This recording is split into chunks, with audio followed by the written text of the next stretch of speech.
Losses of pre stressing का इससे पहले का न्यूमेरिकल हो गया था, इससे पहले का न्यूमेरिकल हो गया था। Loss of stress due to elastic shortening, ये पाइल वाला, रेक्टेंगुलर पाइल का। नेक्स्ट नेक्स्ट क्वेश्चन इज ये प्री टेंशनड, यानी सारी कंडीशन प्री टेंशनड की लगनी है। Pre tensioned beam 250 mm into 360 mm deep is pre-stressed by 10 wire of 8 mm dia, यानी पाई बाई 4 8 स्क्वायर यानी pi by 4 D square into 10 करना पड़ेगा। इनिशियली स्ट्रेस टू 1000 न्यूटन पर mm स्क्वायर। 1000 न्यूटन पर mm square, पिछली बार 450 जो given था वो गिवन था प्री स्ट्रेसिंग फोर्स। ये जो इनिशियल ये दिया गया है 1000 न्यूटन, ये प्री स्ट्रेसिंग स्ट्रेस दिया गया है। प्री स्ट्रेसिंग स्ट्रेस यानी अगर आपको इसमें पी नॉट कैलकुलेट करना है तो इस 1000 में एरिया से मल्टीप्लाई करना पड़ेगा, तब पी नॉट आएगा। ये पी नॉट नहीं है। The centroid of the steel wire is located at 105 mm from soffit. 105 mm from soffit मतलब, मैं क्रॉस सेक्शन इसका सपोज करिए क्रॉस सेक्शन है और इसमें एक ये वायर है, ये इसका टेंडन है और इसका सेंट्रॉइड ये है। तो टोटल जो है, ये जो टोटल है ये 360 mm है, तो इसका हाफ जो हो जाएगा वो हो जाएगा 180 mm। ये 180 हो जाएगा। 180 में से ये बोला जा रहा है कि 105 mm फ्रॉम सॉफिट, यानी कि इसका जो सेंटर है ये सॉफिट यानी कि सबसे बेस, ये 105 है। ठीक है, ये 105 और ये यहाँ से यहाँ तक, कलर चेंज करता हूँ, ये यहाँ से यहाँ तक ये जो वैल्यू है ये 180 है, और दूसरी वैल्यू ये जो यहाँ से यहाँ तक है ये वैल्यू ये 105 है। तो ये कितना बच गई, ये वैल्यू 180 माइनस 105 यानी कि 75 रह गई। यानी कि सेंट्रिसिटी इसकी ई की वैल्यू जो आएगी ये ई, दिस विल बी 75। ठीक है, ये हो गया। Determine the maximum stress in concrete immediately after transfer allowing elastic shortening, जो कैलकुलेट करना है जस्ट इमिडिएटली आफ्टर ट्रांसफ़र, जैसे ही उसको कट किया वायर को, प्री स्ट्रेसिंग ट्रांसफ़र किया दोनों तरफ से, उसके बाद इलास्टिक शॉर्टनिंग की वजह से जो कंक्रीट में, only at the level of centroid of steel. Only at the level का मतलब ये है जो इसमें, एक मिनट, मान लो ये क्रॉस सेक्शन है, इसका क्रॉस सेक्शन में ये जो स्टील प्रोवाइड किया गया है, इस स्टील के लेवल पे हमें कैलकुलेट करनी है शॉर्टनिंग। स्टील के लेवल पे, इसके सेंट्रॉइड पे हमें जो भी कैलकुलेशन करनी है इसके सेंट्रॉइड पे करनी है। तो एक्चुअल में क्या था, ये जो हम z निकालते हैं यहाँ पे जो चेंजेस आएंगे, ये जो हम z कैलकुलेट करते थे z equal to I upon y, तो ये जो y है ये y होता है कि इसके सेंट्रॉइड से जिस फाइबर तक की डिस्टेंस निकाल रहे हैं, हम एक्सट्रीम फाइबर निकालते हैं तो ये y हो जाता है। पर इस केस में क्या है, थोड़ा सा ये चेंजेस आएंगे। चेंज क्या आएंगे, हमें सिर्फ इसके टेंडन के सेंट्रॉइड तक, यानी कि E इक्वल टू वाई हो जाएगा। y जो अभी तक कैलकुलेट कर रहे थे हम, इसके एंड तक कैलकुलेट कर रहे थे, इसके एक्सट्रीम फाइबर तक कैलकुलेट कर रहे थे, ये यहाँ पे एक्सट्रीम फाइबर है, ये एंड पे एक्सट्रीम फाइबर है। तो हमें एक्सट्रीम फाइबर तक कैलकुलेशन नहीं करनी है, हमें कहाँ तक करनी है, इसके सेंटर तक, इसके सेंटर तक।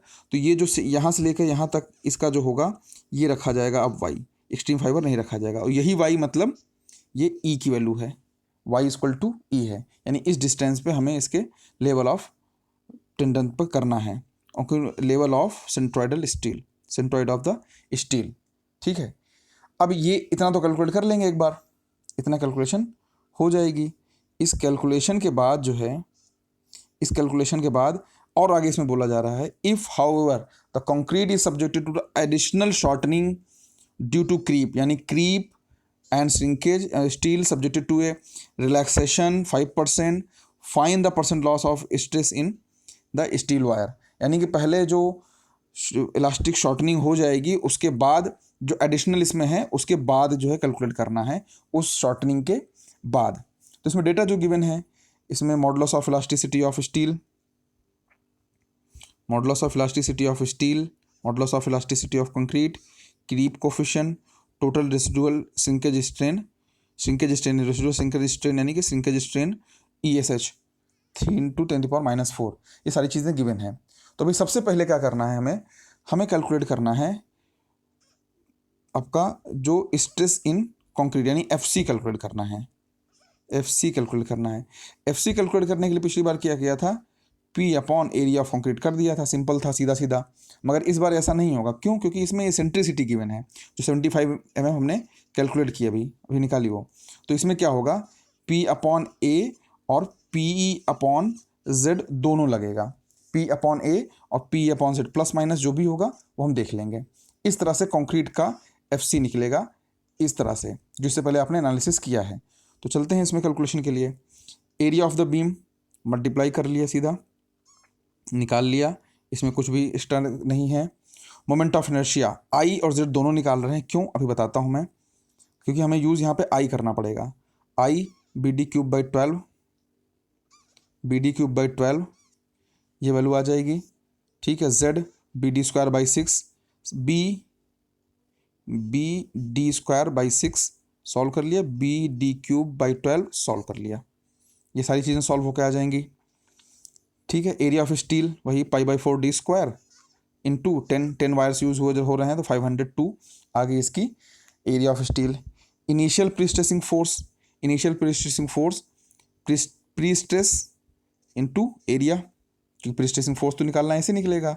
स्ट्रेस इक्वल टू क्या होता है, स्ट्रेस इक्वल टू होता है फोर्स अपॉन एरिया, तो फोर्स इक्वल टू क्या आएगा, स्ट्रेस इंटू एरिया, दोनों ये मल्टीप्लाई करके, ठीक है। तो stress into area, area of steel, तो यानी कि उसमें जो प्रीस्ट्रेसिंग फोर्स है, जो पिछली बार 450 किलोन्यूटन था, वो आ गया 502,655 न्यूटन, यानी अगर इसको किलोन्यूटन कन्वर्ट करेंगे तो 502.655 किलोन्यूटन कोई ज़रूरत नहीं है। अब फिर आते हैं stress in concrete at the level of steel, ये वर्ड जरूर याद रखना, at the level of steel. Extreme fibre तक अभी तक हमने न्यूमेरिकल मैंने आपको कराए हैं, लेवल ऑफ स्टील पे नहीं कराए हैं। तो क्या होगा, अब देखेंगे तो एक तो बनेगा इसका कंप्रेशन का, एक जो बनेगा कंप्रेशन का पॉजिटिव, P/A वाला पॉजिटिव जो मैंने बताया है। फिर बनेगा बॉटम में कंप्रेशन, टॉप में टेंशन, तो ये बन जाएगा ये नेगेटिव, ये पॉजिटिव। तो बॉटम के लिए अगर कैलकुलेशन करें तो P/A ये वाला और PE/Z ये वाला दोनों पॉजिटिव हैं, तो प्लस हो जाएगा, इसलिए यहाँ पे ये भी प्लस है और ये भी प्लस किया गया है। हाँ, अब ये PE ये वाला पोर्शन,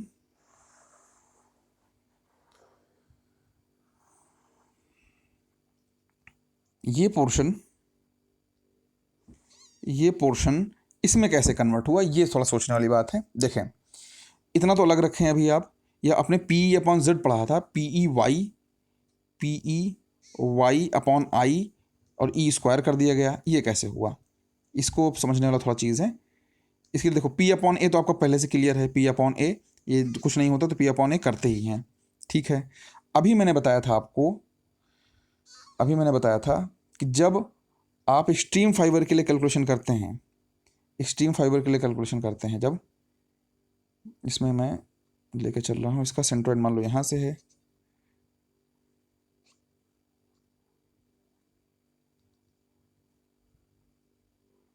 ये यहाँ पे इसका एरिया हो गया, यहाँ से सेंट्रोइड लेके चल रहे हैं, ये सेंट्रोइड हो गया, ये इसका यहाँ पे ये है। अगर एक्सट्रीम फाइबर पे यूज़ करते हैं, एक्सट्रीम फाइबर यानी कि एकदम बॉटम में, ये डिस्टेंस y ली जाती है, ठीक है, ये डिस्टेंस y ली जाती है। इस बार क्या है, y कहाँ लेना है, y लेना है इसके सेंटर पे, ये डिस्टेंस y लेना है, ठीक है। तो पहले क्या होता है, पहले जो अभी तक पढ़ते आए हैं, तो PE/I/Y, अलग से करता हूँ इसको, अभी तक क्या है, PE/Z, PE/Z का मतलब था PE और Z का मतलब I/Y होता है, इसको अलग से कर रखा था हमने। इसको अगर मल्टीप्लाई करें तो ये बन जाएगा PEY/I। अभी तक क्या करते आए हैं हम, अभी तक हमने सिर्फ इस वाली चीज़ को फॉलो करते आए हैं, ईजिली कैलकुलेशन कर लेते थे। अभी तक PE z, मगर इसको एक्सप्लेन करके देखा जाए तो एक्चुअल में ये है वो PEY। अब क्या है, जब y की वैल्यू अलग होगी, y की वैल्यू अलग हो और e की वैल्यू अलग हो, दोनों की वैल्यू अलग अलग रखें तो रखने से फ़ायदा क्या है, इसी को लेकर के सॉल्व कर दें। पर अगर जब e इक्वल टू वाई हो जाए तब क्या, e इक्वल टू वाई कैसे हो जाएगा, e इक्वल टू वाई इस तरह से हो जाएगा, e इक्वल टू वाई, मान लीजिए ये कोई क्रॉस सेक्शन है। अब यहाँ पे जो सेंट्रॉइड लेंगे इसका, और सेंट्रॉइड पूरे सेक्शन का, सेंट्रॉइड टेंडन का। अब ई, यही डिस्टेंस ई है और यही डिस्टेंस वाई है। क्यों? क्योंकि न्यूमेरिकल में कहा जा रहा है at the level of steel, और लेवल ऑफ स्टील यानी ई इक्वल टू वाई यहाँ से है। तो अब इसी ई की जगह, वाई की जगह ई रख दिए तो ये ई स्क्वायर बन गया। अगर किसी को नहीं समझ में आएगा अभी भी तो मुझे पर्सनली मैसेज कर देगा या ग्रुप में मैसेज कर देगा, इस चीज़ को मैं अलग से समझा दूंगा। तो जब लेवल ऑफ स्टील की बात करें तो अभी फाइनली ये रिजल्ट निकल के आता है, जब लेवल ऑफ स्टील में बात करें और एसेंट्रिसिटी हो तो पी स्क्वायर अपॉन आई बन जाता है। ओके, अब क्या है, पूरे फॉर्मूला रख दिया, पी की वैल्यू हमने कैलकुलेट किया था बिना लॉस के 502655 पी ई स्क्वायर, ये वैल्यू हमने कैलकुलेट कर दी। प्लस में रहता था, प्लस में रहेगा, सॉल्व हो गया 8.5। ये बिफोर लॉस है, बिफोर लॉस की वैल्यू ये आ गई।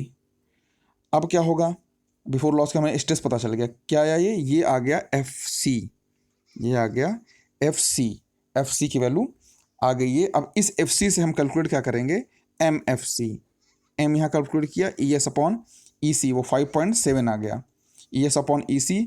तो इलास्टिक शॉर्टनिंग, हमने इलास्टिक शॉर्टनिंग MFC रखा, M और FC की वैल्यू रखी 48.45, यानी कि इतना लॉस उसमें हो रहा है। लॉस होने के बाद बचा क्या, ये 951.55, ये लॉस होने के बाद बचा। प्री स्ट्रेसिंग फोर्स कितना आएगा, pre stressing stress into area of steel 502। आप देख लेंगे यहाँ पे हमने कैलकुलेट किया था 502, ये area of concrete, steel concrete calculate किया है तो 502।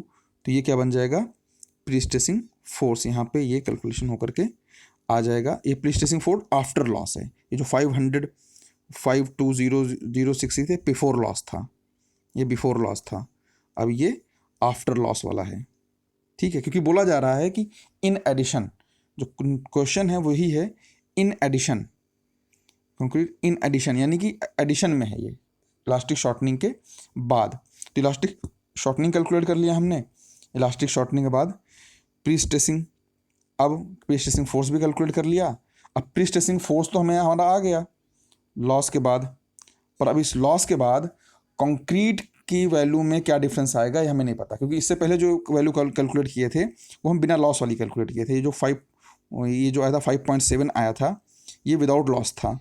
ये पी अपॉन जेड करके जो आया था ये बिना लॉस वाली वैल्यू थी।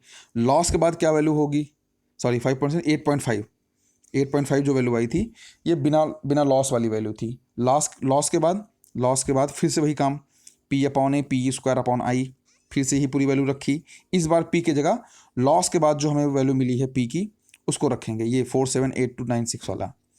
तो इसमें जब कैलकुलेट किया P upon A P square upon I, तो इसमें वैल्यू आ गई 8.08। इससे पहले क्या थी, इसकी पहले थी 8.5 वैल्यू थी। ये लॉस वाले में क्या, पहले इसको जो है लॉस किया, माइनस करने के बाद उस स्ट्रेस को हमने फोर्स में कन्वर्ट किया, उस फोर्स से हमने फिर pre stressing P upon Z calculate किया। अब जो है आ गया ये लॉस के बाद ये स्ट्रेस बचेगा, क्योंकि बोल जा रहा है इन एडिशन के बाद, तो माइनस करके हमने इसको निकाल लिया। अब जो है सारी कैलकुलेशन इसके हिसाब से होगी, क्योंकि इसमें लॉस श्रिंकेज जो था वो पहले अपने हिसाब से 48.45 ये पहले के हिसाब से निकल गया, क्योंकि हमें इसको पहले ही कैलकुलेट कर चुके हैं 48.45 हमने इसको पहले कैलकुलेट कर दिया था। ये जो वैल्यू हमने पहले कैलकुलेट कर दी है, तो श्रिंकेज वही वाला रहेगा, श्रिंकेज पुराना वाले हिसाब से कैलकुलेट हुआ है, श्रिंकेज पुराने वाले के हिसाब से कैलकुलेट हुआ 48.45 आ गया है। Loss of stress due to creep M F C था ये 5 MFC, 5 की वैल्यू 1.6 गिवन है, 5.7 M की वैल्यू FC आफ्टर लॉस वाली, क्योंकि ये एडिशन में है, श्रिंकेज के बाद, सॉरी इलास्टिक शॉर्टनिंग के बाद ये सारी वैल्यूज आ रही हैं। ठीक है, loss of stress due to shrinkage में ESH याद रखना फॉर्मूला, ESH इंटू ES, ये फॉर्मूला ये वैल्यू रख दिया, तो ESH की वैल्यू 3 × 10⁻⁴ गिवन है, दिखा देता हूँ मैं यहाँ पे,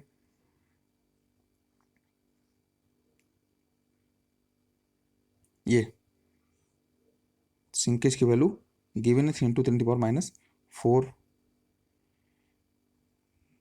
तो श्रिंकेज की वैल्यू कैलकुलेट कर लिया, इंटू EC की वैल्यू भी गिवन है। ठीक है, रिलैक्सेशन लॉस 5% का, 5% का रिलैक्सेशन लॉस है, 5% निकाल लिया।